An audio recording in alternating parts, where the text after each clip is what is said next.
السلام عليكم اخوتي، مباشرة معكم، تحية لكم كاملة.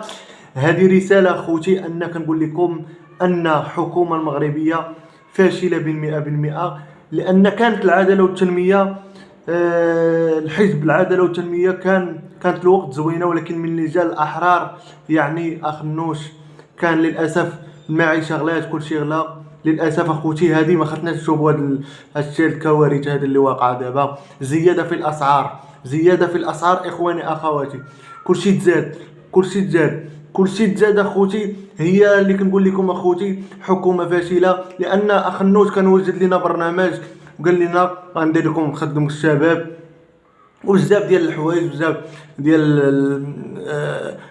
بزاف ديال المسطره كان موضحها اخنوش في البرنامج ديالو.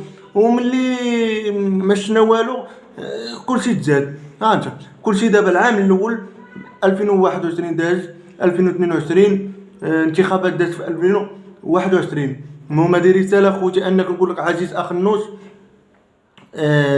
بركه خويا، راك قهرتي، كلشي تزاد اخويا، كلشي تزاد، المعيشه راه غلاش، وخاصكم تزيدوا لينا في الصالير، لولا البنادم خدام ب 40,000 سيكيريتي، يزيدوا لي في الصالير، شركه يزيدوا بهذا في الصالير. وهذه تحيه ورساله، غير بغيت نوصل صوتي الميساج بعض المسؤولين، وتحياتي والى اللقاء.